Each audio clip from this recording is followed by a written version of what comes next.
The room went silent the moment I said I had never received a single dollar. Not a soft silence. Not the kind that follows a birthday wish or a prayer or someone blowing out candles. This silence had weight. My daughter stood across from me with one hand still resting near the envelope she had placed on the dining table. Her face had gone pale in a way I had not seen since she was a little girl and broke my mother's china bowl. My son-in-law stopped chewing. My younger brother Martin looked down at his plate.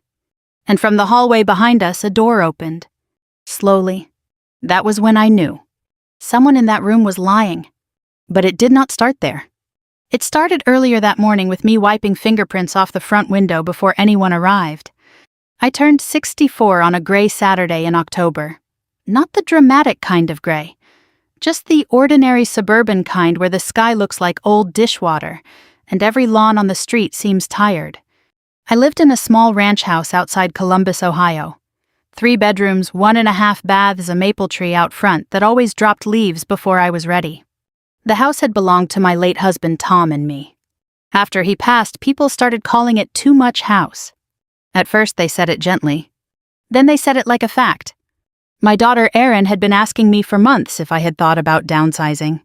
She never said you're getting older. She said, Mom, it would free you up. She never said we worry you can't manage. She said you deserve less stress. That was Erin's way. Kind words wrapped around decisions already made. She arrived around noon with her husband Paul and their 2 children. The kids were 16 and 13 now, both taller than I remembered every time they came over. Erin kissed my cheek while holding a bakery box. Happy birthday, Mom. Her perfume smelled expensive, soft, clean, almost invisible. Paul gave me one of those side hugs men give when they are trying to seem warm without committing to it. Big day, he said. I smiled. Just another Saturday with cake. He laughed a second too late. My brother Martin arrived after them with a bottle of grocery store wine and a card that still had the price sticker half peeled from the back. Martin was 58, divorced twice, and charming when he needed something. He kissed the top of my head. There she is, birthday queen. I stepped back from him. Wash your hands before you touch the rolls. He grinned like I had performed for him. That's my sister. I had made most of the food myself. Pot roast in the slow cooker. Green beans with almonds. Mashed potatoes the way Tom liked them with too much butter and black pepper. Erin had told me not to cook. You shouldn't be doing all that on your birthday. But I wanted my house to smell like something familiar. I wanted one day where people came into my home and remembered I was still the person who knew how to hold a family together. We ate at 3. The dining room felt smaller than it used to. Maybe because everyone's phones sat near their plates, maybe because the children answered questions with half sentences. Maybe because I had started noticing how adults speak around older women. Not to them. Around them. Erin asked if I had talked to the bank about my home equity options. I looked at her over my water glass. During lunch. She blinked. I just meant generally. Paul cleared his throat. There are some good products out there now, not like the old days. I set down my fork. I'm not shopping for products. Erin's smile tightened. No one said you were. But someone had. Just not out loud. Martin reached for another roll. House is worth a lot now, Diane. Sitting on an asset can be a burden. A burden. That was the word people used when they wanted something you had. I turned toward him. I've managed the burden for 32 years. He looked away, still chewing. For a while, the conversation moved to safer things. School sports, a neighbor's knee surgery, the price of eggs. Then the cake came out. Chocolate with white frosting, my favorite since I was 10. The kids sang with embarrassed voices. Erin sang too loudly, trying to make up for them. Martin lifted his wine glass during the last line like he was at a restaurant. I blew out the candles. Everyone clapped. For 1 minute, I let myself believe the day would pass without anything breaking. Then Erin brought out the envelope. It was plain, brown craft paper. Not a birthday card, not the kind of envelope you use for photos or a gift certificate. She held it with both hands. Mom, she said, before gifts I wanted to give you this. Her voice had changed. Softer. Careful. I looked at the envelope, then at her. What is it? She smiled, but her eyes flicked toward Paul. Just something I thought we should finally talk about. Paul looked down. Martin reached for his wine. I noticed that. I noticed all of it. Erin placed the envelope in front of me. Inside I could feel papers, several sheets folded neatly. Open it, she said. I did not touch it. Tell me what it is first. Her smile disappeared. It's about the monthly support. The children stopped moving. Even the younger one, Lily, looked up from her phone. I felt my hands rest flat against the tablecloth. What monthly support? Erin's mouth opened slightly. Then she gave a small laugh that did not belong there. Mom. I waited. She looked from me to Paul again. You've been getting the $3,000 every month, right? The number landed on the table harder than the cake knife. $3,000. Every month. I heard the refrigerator hum in the kitchen. I heard someone's chair creak. I looked at my daughter. I didn't open the envelope. I've never received a single dollar. No one moved. Erin stared at me as if I had changed the language in the room. Paul's face went blank. Martin lowered his glass very slowly. What do you mean? Erin asked. Her voice was almost a whisper. I kept my tone even. I mean exactly what I said. Paul shifted. Maybe it went into another account. I looked at him. I have 2 accounts. I know what goes into both. Erin pressed her fingers to the edge of the table. But the transfers were supposed to be for you. From whom? She swallowed. From Dad's settlement. The room changed again. Tom had died 6 years earlier after a construction accident at a commercial site. There had been insurance money. Not a fortune, but enough to pay off debts and keep the house secure. I had handled the paperwork myself. At least I thought I had. Erin looked shaken now. We were told part of it was arranged for monthly support. Who told you that? She did not answer quickly enough. That was when Martin stood. I'm going to check on the coffee. No one had asked for coffee. I turned my head toward him. Sit down. He froze. It was not loud. It did not need to be. Martin sat. Erin stared at him. Paul rubbed his thumb along his wedding band. That small movement told me more than his face did. I looked at the envelope again. All those years I had clipped coupons out of habit, delayed replacing the water heater, told myself the roof could last one more winter. All those years my family had watched me make careful choices and believed I was receiving money I never saw. And no one had asked. Not really. They had built a story around me. A widow being taken care of. A mother becoming fragile. A woman who should be grateful. I reached for the envelope at last. Erin leaned forward, almost pleading. Mom, please open it. I lifted it, felt the thickness, then set it down again.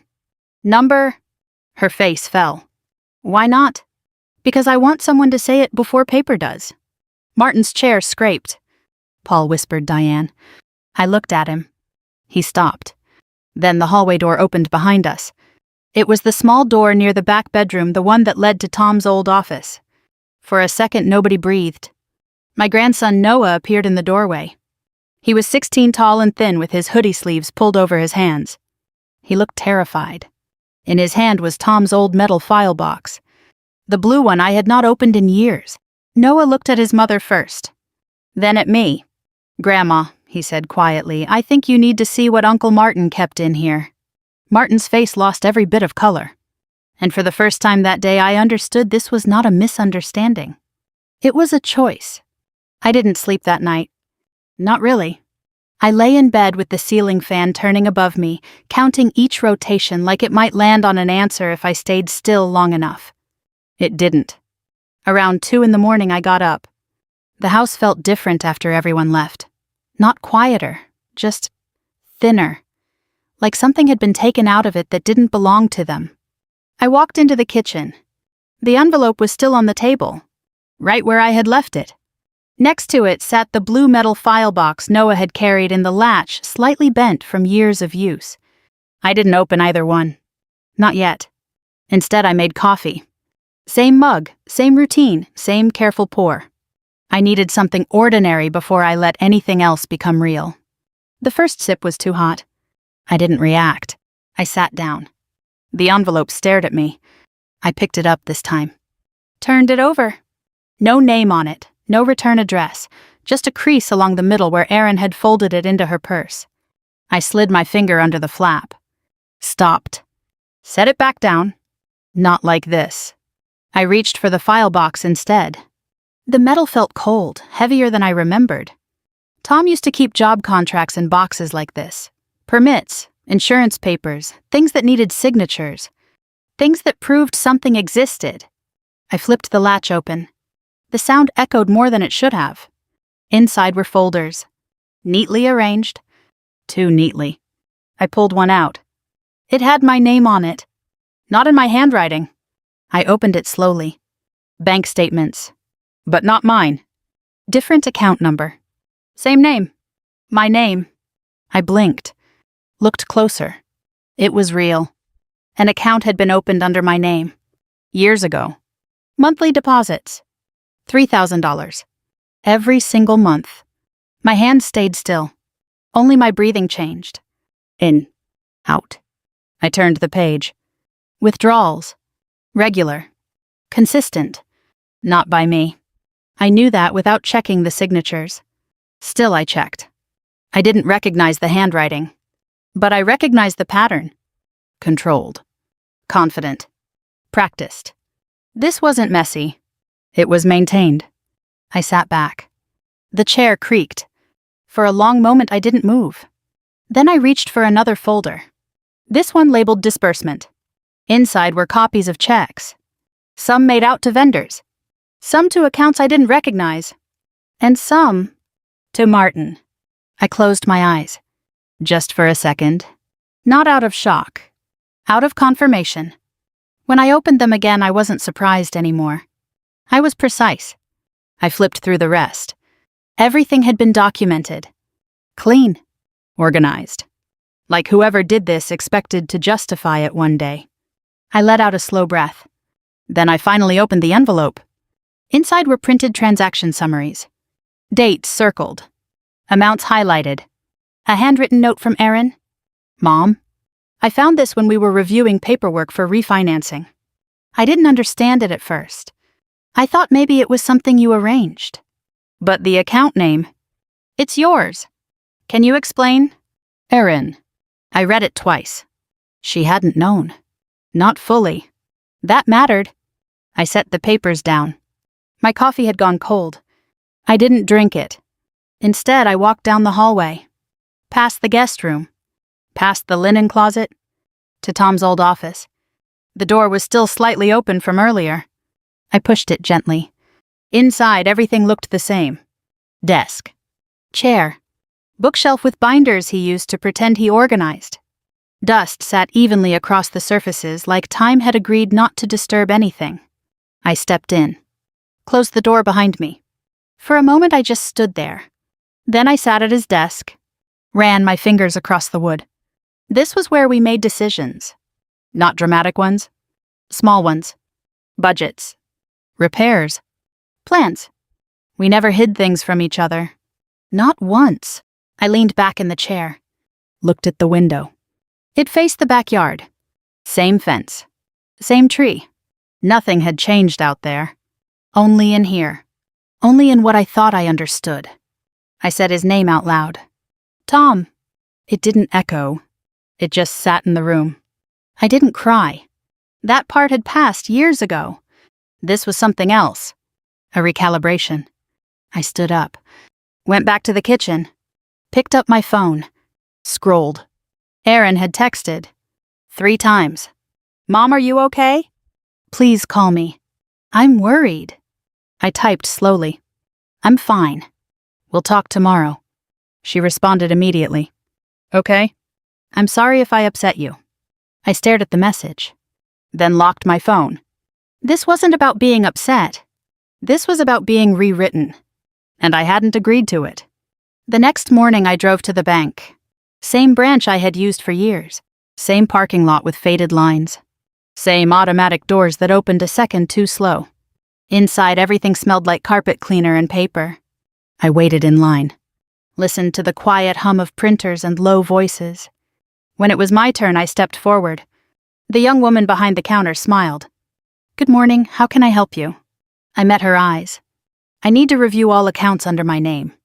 Her smile stayed in place. Of course. She typed. Paused. Typed again. Then her expression shifted. Just slightly. Would you like to speak with a manager? I nodded. Yes. She led me to a small office. Glass walls. 2 chairs. A desk that was too clean. The manager came in a minute later. Mid-40s, calm, professional. Mrs. Hale. I stood. That's right. He sat across from me. How can I assist you today? I folded my hands in my lap. I believe there is an account under my name that I have never accessed. He didn't react immediately. That told me everything. He turned his screen slightly. Let's take a look. He pulled up the records. I watched his face. He recognized it. Of course he did. The account had been active for years. You're listed as the primary account holder, he said carefully. But there is an authorized signatory. I didn't ask who. Not yet. Who added them? He clicked. Scrolled. Documentation indicates the authorization was submitted alongside the account opening. I held his gaze. I did not open that account. He paused, then nodded once. Understood. That word again. Understood. People used it when they didn't want to say more. I leaned forward slightly. I want copies of everything. He didn't hesitate this time. Of course. While he printed, I sat still. Hands folded. Back straight. No shaking. No anger. Just clarity. When he handed me the file, it was thicker than I expected. Years of something I never saw. Years of decisions made in my name. I stood. Thank you. He nodded. If you have any concerns? I do, I said quietly. He stopped. But I'll address them directly. He didn't argue. I walked out of the bank into the cold morning air. Sat in my car. Placed the file on the passenger seat. For a moment I just looked at it. Then I started the engine. Not to go home. Not yet. I turned toward Martin's side of town. Because now I knew something important. This wasn't confusion. It wasn't miscommunication. It wasn't even about money. It was about who had been allowed to decide what I needed, without ever asking me. And I was done letting that decision stand. I didn't go straight to Martin's house. I slowed down 2 streets before it. Pulled over beside a row of mailboxes that all looked the same. I turned off the engine. Let the silence settle. Not to calm myself. To make sure I wasn't bringing the wrong version of me into that conversation. The version that explains. The version that softens. The version that makes things easier for other people. I left her in the car. When I stepped out, the air felt sharper than it had that morning. Martin lived in a townhouse complex he used to joke about. Temporary, he called it. That was 6 years ago. His unit was near the end. Same chipped railing. Same uneven step I remembered warning him about. I knocked once. Not loud. Just enough. He opened the door quickly. Too quickly. Like he had been waiting behind it. Diane. He tried to smile. It didn't land. I looked past him into the living room. TV on. Volume low. Coffee table cluttered with unopened mail and a half-empty glass. I stepped inside without asking. He closed the door behind me. Look, he said about yesterday. I set the file down on his table. The sound was controlled. But it carried. I went to the bank. He didn't touch the file. Didn't even look at it. He just watched me. Okay, he said slowly. I took off my coat. Folded it over the back of a chair. I reviewed the account. He shifted his weight. There are a lot of things you don't understand about how that was set up. I nodded once. You're right. That surprised him.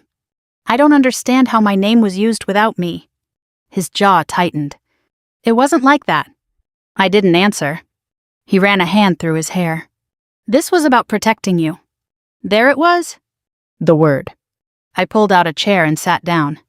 Not across from him. To the side. I want you to explain it clearly. He hesitated. Then sat too. Across from me this time. Like we were negotiating something.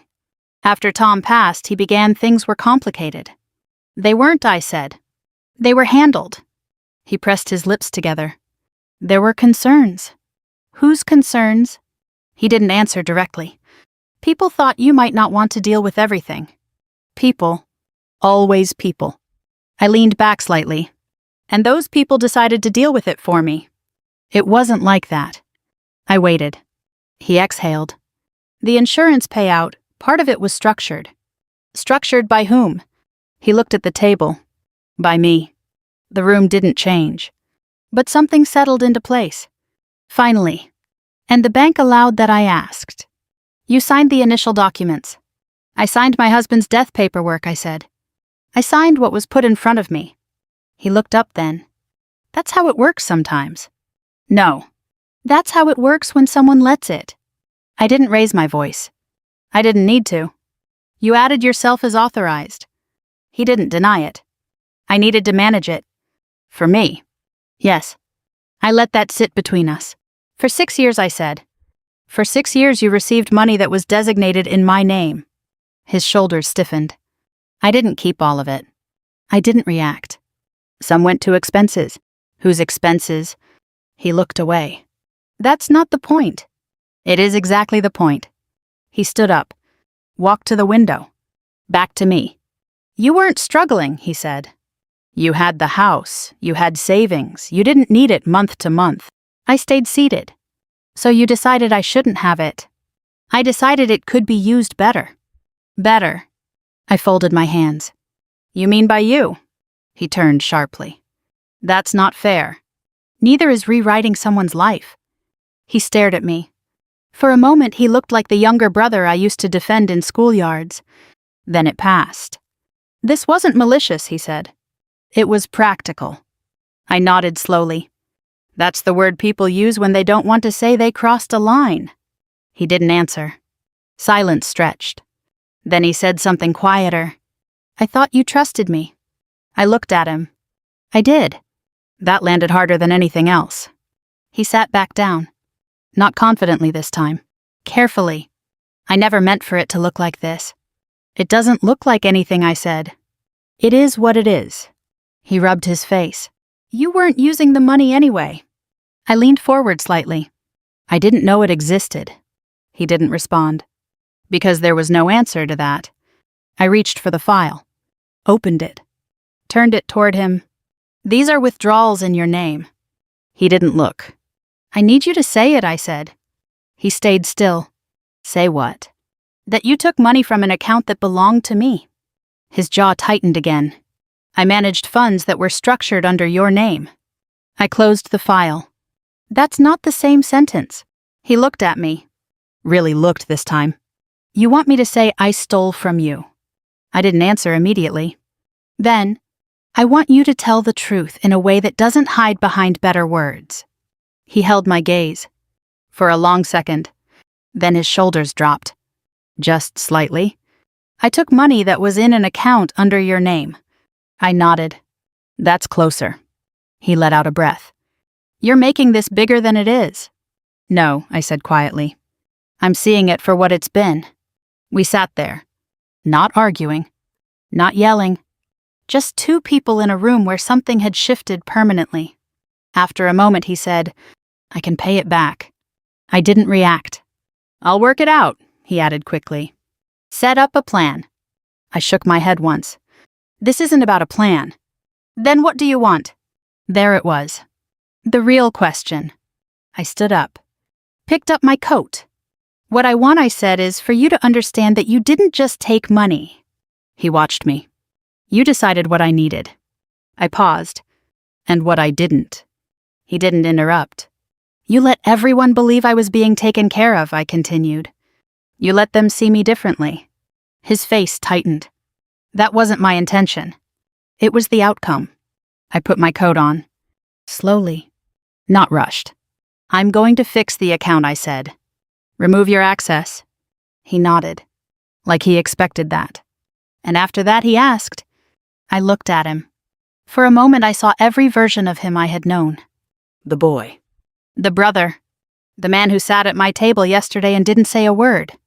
After that I said we'll see what's left. I walked to the door. Opened it. Stopped. Without turning around I added, You should tell Aaron. He didn't answer. I stepped outside. Closed the door behind me. The air felt colder now. But clearer. I walked to my car. Sat down. Hands on the wheel. I didn't start the engine right away. Because something had just settled inside me. Not anger. Not even disappointment. Something quieter. More precise. For 6 years, I had been living inside a version of myself that other people found convenient. Carefully managed. Quietly diminished. Explained without my permission. And the hardest part wasn't what Martin did. It was how easily everyone else accepted it.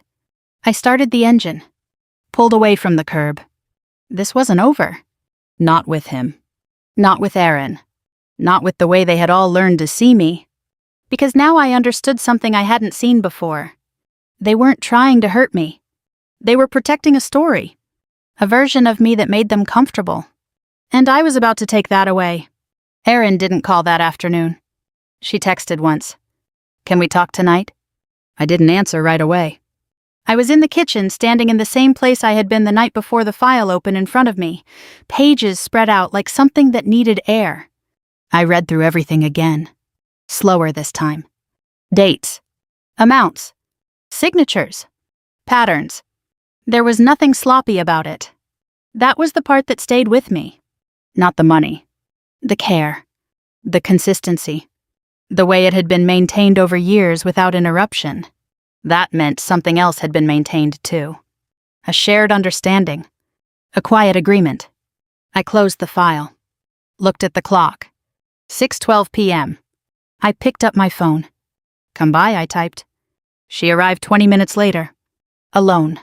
That told me she already knew this wasn't something to bring Paul into. I opened the door before she knocked. She stood there, hands tucked into her sleeves, shoulders slightly pulled in. Not defensive. Not yet. Just unsure. "Hi," she said. I stepped aside. "Come in." She walked into the living room and stopped near the couch. Didn't sit. I didn't ask her to. For a moment we just stood there. Mother and daughter. Same house. Different ground. "I talked to Martin," I said. Her eyes lifted quickly. And I held her gaze. "He confirmed it." She swallowed. "Confirmed what?" I didn't soften it. "That he's been withdrawing money from an account under my name." Her face shifted. Not shock. Recognition. She sat down slowly.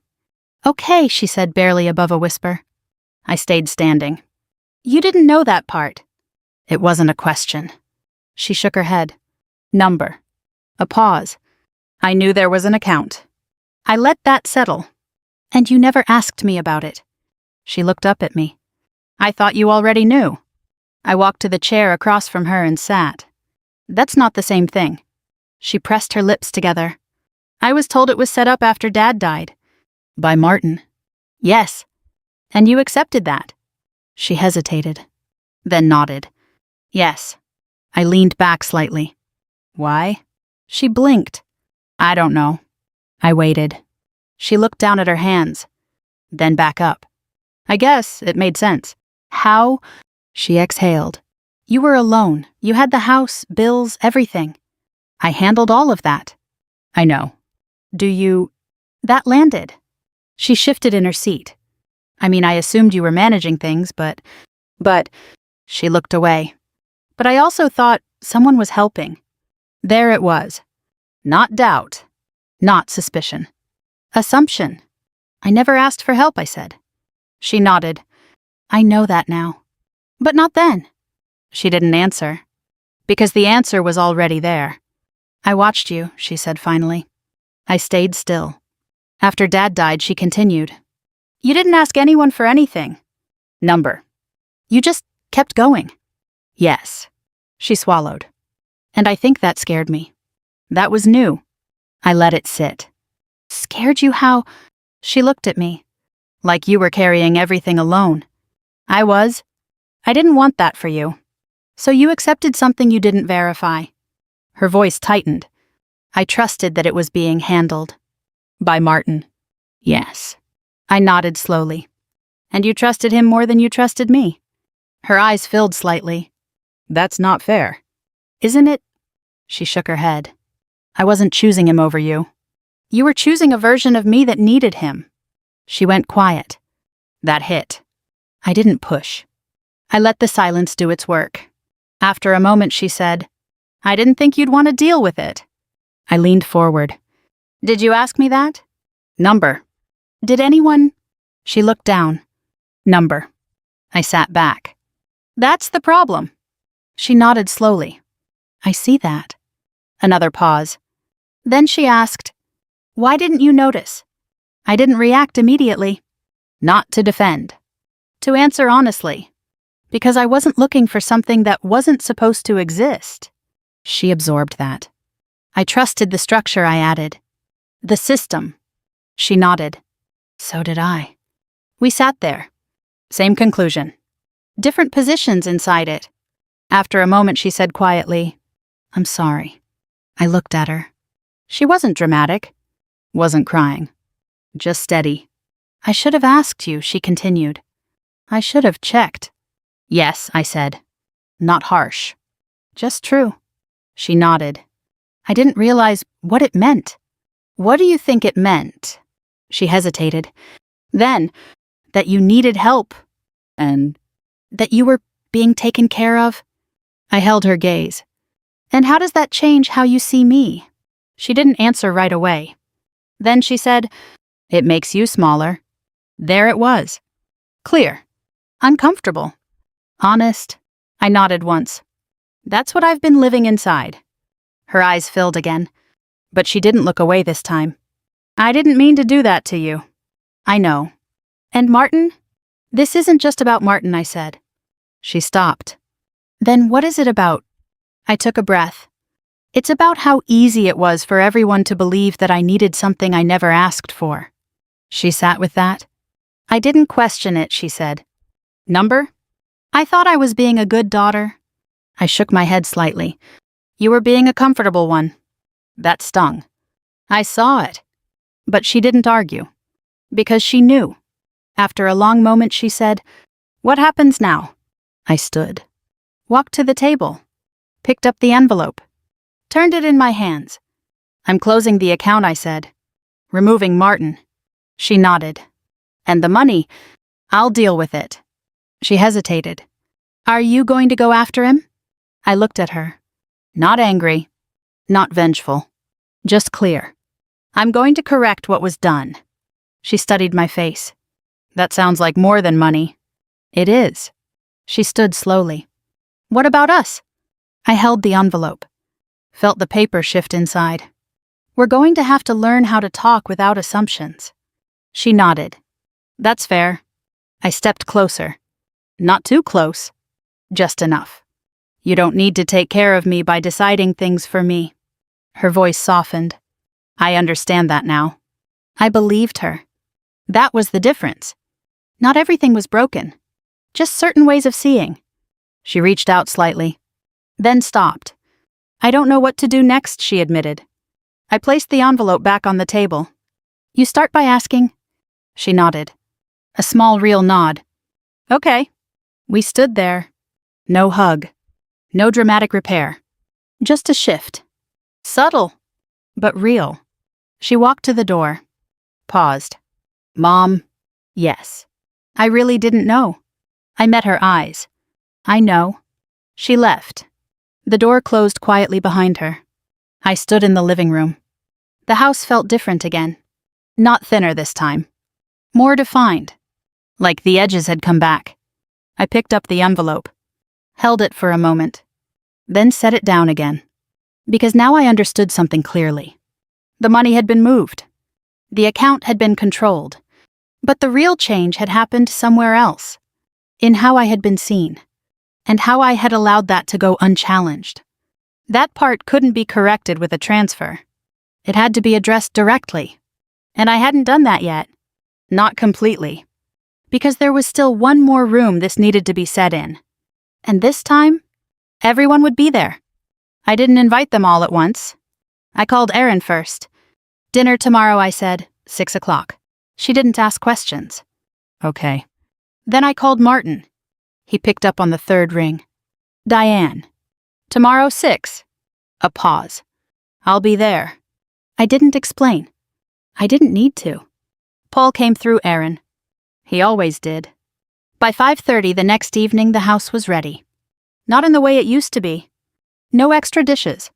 No effort to impress. Just clean. Ordered. Deliberate. I set 4 plates on the table. Not 5. The kids were not invited. This wasn't for them. At 6, the doorbell rang. Erin and Paul stood outside. She looked composed. He looked careful. I stepped aside. Come in. They walked in quietly. No small talk. No comments about the house. That told me they understood the tone. 5 minutes later, Martin arrived. He didn't bring anything. Not wine. Not a card. Just himself. He stood in the doorway for a second before stepping in. Evening. I nodded. Sit. We took our places. Same table. Same chairs. Different weight. No one reached for the water glasses. No one touched the bread. I sat at the head of the table. Not out of habit. Out of choice. I placed the file in the center. Closed. Within reach of everyone. This is what we're dealing with, I said. No one spoke. I looked at each of them. One by one. Not accusing. Not emotional. Just present. 6 years, I continued. An account in my name, funds deposited monthly, withdrawn regularly. Martin shifted. Paul kept his hands folded. Erin watched me. I've reviewed everything I said. Every statement, every signature. I paused. Then, this isn't confusion. No one argued. Martin, I said, turning slightly toward him, you've already acknowledged your role. He nodded once. Yes. Good. I looked at Paul. You were aware of the account. It wasn't a question. He inhaled. Yes. Erin's head turned sharply toward him. You knew. His voice stayed low. I knew there was an account. That's not what she asked, I said. He looked at me. I knew Martin was managing it. Erin stared at him. You never told me that. He didn't respond immediately. Then, I thought you knew. The same sentence. Different mouth. Same effect. Erin leaned back in her chair. Her expression didn't break. But something in it shifted. Not shock. Adjustment. I let the silence sit. Then I spoke. This is how it happens.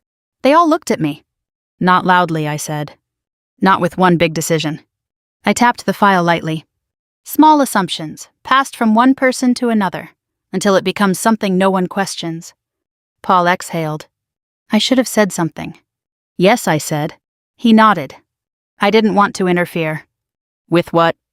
He didn't answer. Because there was no version of that sentence that worked. I turned to Erin. You trusted the structure. She nodded slowly. I did. And that structure placed me in a position I never agreed to. Her voice was quiet. I see that now. I believed her. That mattered. I turned back to Martin. You used that structure. He met my eyes. Yes. No defense this time. No language to soften it. Just the truth. That was new. I acknowledged it with a small nod. Then I leaned back. This is where we are. No one moved. I let a few seconds pass. Then I continued. I'm closing the account. Martin nodded. I figured. I'm removing all external access. He didn't argue. And I'll be transferring the remaining funds into an account I control. Paul spoke. That makes sense. I looked at him. It's not about making sense. He stopped. It's about restoring something that should never have been altered. He nodded. Understood. At least on the surface. I folded my hands. There will be no repayment plan discussed tonight. Martin blinked. I told you I could. I raised my hand slightly. Not sharp. Just enough. This is not about installments. He closed his mouth. You'll receive a full accounting request, I said. In writing. He nodded again. Okay. No resistance. That told me something too. Not remorse. Acceptance. Of consequence. I turned back to Erin. This is the part that matters more. She straightened slightly. The way you saw me, I said. The way you spoke about me. She didn't interrupt. That changes now. Her voice was steady. It will. I'm not someone who needs to be managed. I know. I'm not someone who needs decisions made on my behalf. I understand. I held her gaze. Then act like it. She nodded. I will. I let that sit. Then I looked at all of them. This isn't a family meeting, I said. It's a reset. No one argued. No one needed to. Because they felt it. The shift. Not loud. Not dramatic. But final. I stood. That was the signal. They followed. Chairs moved quietly against the floor. No one reached for food. No one suggested staying. This wasn't that kind of night. Martin picked up his coat. Paused. I'm sorry, he said. Not dramatic. Not pleading. Just stated. I looked at him. I hear you. Nothing more. That was all he was getting. For now. He nodded once. Then left. Paul moved toward the door next. He stopped beside Aaron. I should have said something earlier, he said to me. Yes. He didn't defend himself. That mattered. Then he stepped outside. Aaron stayed a moment longer. I meant what I said yesterday, she said. I know. I'll do better. I studied her. Not as my daughter. As an adult. Making a correction. I expect you to, I said. She nodded. Then she left. The door closed. And just like that, the house was mine again. Not physically. It always had been. But in a way that hadn't been true for a long time. I walked back to the table. The file sat in the center. Closed. No longer something hidden.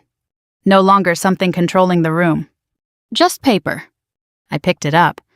Carried it to the kitchen. Placed it in a drawer. Not buried. Not displayed. Stored. Where it belonged. Then I turned off the lights. One by one. The house settled into quiet. Real quiet. Not the kind filled with tension. The kind that follows clarity.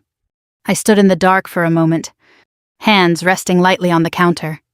And I realized something. The hardest part wasn't confronting them. It wasn't uncovering the truth. It was stepping out of a version of myself that had been quietly accepted for years. A version that was easier for everyone else. Less complicated. Less present. That version was gone now. And what replaced it wasn't louder. Or harsher. Just clearer. And that clarity was going to change everything that came after. The next morning felt ordinary. That was the first thing I noticed. No heaviness in my chest. No rehearsed conversations in my head. Just quiet. I stood in the kitchen pouring coffee the same way I always did. The light came through the window at the same angle. The maple tree outside had dropped more leaves overnight. Nothing dramatic had changed. And yet everything had. I opened the drawer. Took out the file. Set it on the table. This time I wasn't looking for answers. I already had them. Now I was deciding what to do with them. I sat down and began sorting. Not the papers. The meaning. What belonged to me. What didn't. What needed to be addressed. And what could be left alone. The money was one part. The account would be closed. That was already in motion. The legal side would be handled cleanly, quietly. No spectacle. No extended conflict. That wasn't where my energy was going. What mattered more was something less visible. Control. Not over them. Over myself. Over how I showed up in every room from this point forward. I finished my coffee. Washed the mug. Dried it. Put it back in its place. Then I picked up my phone. I didn't call Martin. Not yet. I called the bank first. Confirmed the account closure process. Verified removal of all authorized access. Requested final statements. Clear. Documented. Contained. Then I made a second call. An attorney. Not for a lawsuit. For structure. For clarity. For boundaries that didn't rely on trust alone. The appointment was set for Thursday. Simple. Direct. No emotion attached. After that, I sat in the living room. No television. No music. Just the quiet of the house. I looked around. At the furniture Tom and I had picked out together. At the small things that hadn't changed. And I realized something I hadn't said out loud yet. I hadn't lost control. I had never been out of control. I had just been operating without full information. That was different. And now that I had it, everything aligned. That afternoon, Erin came by again. She didn't text first. She knocked. I opened the door. She stood there holding nothing. No bag. No offering. Just herself. Do you have a minute? She asked. Yes. She stepped inside. Looked around the living room. Then back at me. I've been thinking, she said. I nodded. Good. She almost smiled at that. I spoke to Paul this morning. And he admitted he should have said something earlier. Yes. She exhaled. He said he didn't want to get in the middle of something that didn't feel like his place. I listened. And now I asked. She looked at me directly. Now he realizes it was his place. That was honest. I respected that. And you, I asked. She didn't hesitate this time. I realized I was more comfortable believing you were taken care of than actually asking if you were. I nodded once. That's accurate. She stepped further into the room. I think I didn't want to see you as someone who could still handle everything alone. Why not? She paused. Then, because it made me feel like I wasn't needed. There it was. Not control. Not judgment. Need. I let that sit. You are needed, I said. Her eyes softened slightly. But not in the way you were trying to be. She nodded. I see that now. We stood there. No tension. Just adjustment. I'm meeting with an attorney on Thursday, I said. Her posture shifted slightly. Are you going after Martin? Number. Then why? I answered simply. To make sure nothing like this can happen again. She nodded slowly. That makes sense. I'm not rebuilding trust, I added. I'm building structure. She absorbed that. That feels different. It is. She looked around again. At the house. At the space she had grown up in. I always thought this place was where everything felt stable, she said. It is. But I guess I didn't realize you were the one holding that together. I didn't respond. Not because it wasn't true. Because it didn't need to be said twice. She took a breath. I want to do this differently moving forward. I waited. I don't want to assume anything about you again. Then don't. She gave a small nod. Okay. Another pause. Then she asked, Is there anything you need from me? I considered that. Carefully. Then I said, Yes. She straightened slightly. Ask me before deciding something about my life. Her expression softened. I can do that. I expect you to. She nodded. I know. We stood in silence for a moment. Not awkward. Just settled. Then she said, I used to think being a good daughter meant stepping in. I looked at her. Sometimes it means stepping back. She nodded again. I understand that now. I believed her. Not because she said it. Because of how she stood. No urgency. No need to fix everything immediately. Just presence. That was new. She moved toward the door. Paused. Mom. Yes. I'm proud of how you handled this. I held her gaze. Good. She smiled slightly. Then left. I closed the door. Turned the lock. Walked back into the living room. Sat down. And for the first time since all of this started, I didn't feel like I was reacting to anything. I felt like I was choosing. Choosing what mattered. Choosing what didn't. Choosing how much space this would take in my life. And that choice was mine again. That evening I took the envelope out one last time. Sat at the table. Opened it fully. Read through every page. Not for answers. For closure. Then I placed it back inside. Sealed it. And wrote one word across the front. Resolved.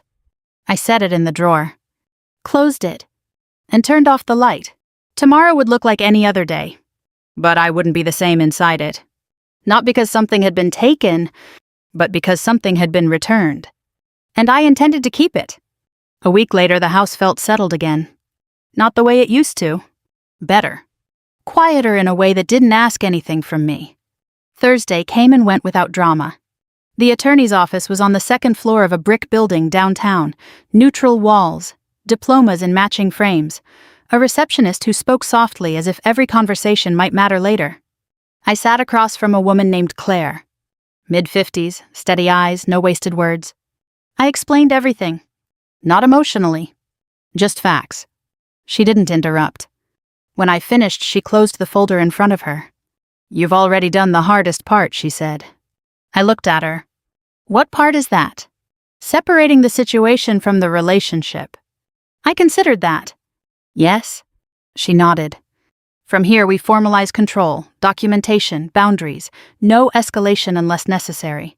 "That's what I want." I assumed so. We went through the steps. Account closure confirmation. Formal notice to revoke prior authorization. Documentation request for full transaction history. Clear. Contained. Handled. When I left her office, I didn't feel relief. I felt alignment. Everything was now where it belonged. That weekend, Erin invited me over. Just her. No Paul. No kids. I arrived at 3. Her house looked the same.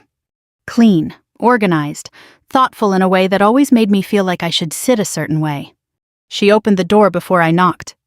"Hi." "Hi." She stepped aside. "Come in." We sat in the kitchen. Sunlight came through the window above the sink. She poured tea.